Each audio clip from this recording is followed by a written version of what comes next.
শনির উষা মঙ্গলের শেষ, মুড়ায় মাথা ঘুরায় দেশ। রাত্রে চুল আঁচড়ানো যায় না কেন? রাত্রে চুল আঁচড়ালে কি হয়? হ্যালো ভিউয়ার্স, আজকে আমাদের পঞ্চম পর্ব। তো আমাদের পাশে থাকবেন, ভিডিওটা সম্পূর্ণ দেখবেন, আর পছন্দ হলে শেয়ার করবেন এবং পেজটি ফলো করবেন। শনির উষা মঙ্গলের শেষ, মুড়ায় মাথা ঘুরায় দেশ।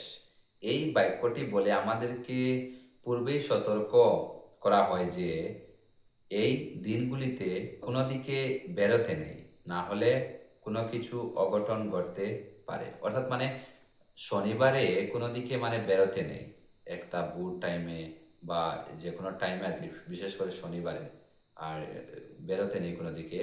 আর না বেরোনোর জন্য আমাদেরকে এই রকম একটা মানে ছন্দ মিলিয়ে একটা লাইন বলা হয়। তো এখানে আমরা মানে কি মানে এখানে আমি তো কোনো লজিক বা কিছু দেখছি পারছি না। এই ধরনের প্রথাগুলো সাধারণত সংস্কৃতির অংশ, যেগুলোতে বাস্তবিক কোনো বৈজ্ঞানিক যুক্তি নেই।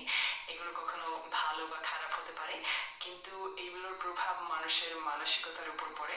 তাই এগুলো মানতে হলে সচেতনভাবে চিন্তা করা দরকার, আর প্রয়োজনে যুক্তির আলোকে এগুলো নিয়ে আলোচনা করা ভালো। রাত্রে চুল আঁচড়ানো যায় না কেন? রাত্রে চুল আঁচড়ালে কি হয়? হ্যাঁ, এটা একটি প্রচলিত ধারণা, যেটা মূলত সংস্কৃতি ও পুরনো বিশ্বাসের উপর ভিত্তি করে গড়ে উঠেছে। আসলে এর পিছনে কোনো বৈজ্ঞানিক কারণ নেই, তবে এটি অনেক সময় মানুষের মানসিক শান্তি বা নিরাপত্তার জন্য একটি অভ্যাস হিসেবে চলে আসে।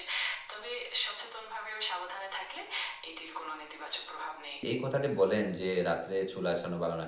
আমি এটা বলতে পারি যে রাত্রে কারণ অন্ধকার থাকে, ভালো যথেষ্ট আলো না থাকার কারণে চুল যদি অন্যদিকে চলে যায় তাহলে কি হতে পারে, আমাদের খাবারে এগুলা মানে উড়ে গিয়ে পড়তে পারে।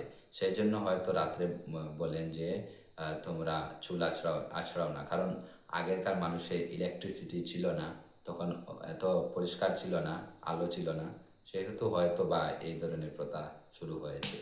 হ্যাঁ, তোমার ব্যাখ্যাটা বেশ প্রাসঙ্গিক। আসলে পুরোনো যুগে আলোর অভাবে ও হাইজিনের কারণে এই ধরনের পরামর্শগুলো তৈরি হতে পারে। রাতে চুল আঁচড়ালে খাবারে চুল পড়ে যাওয়া বা অস্বাস্থ্যকর পরিস্থিতি তৈরি হওয়া এসবই সম্ভব ছিল।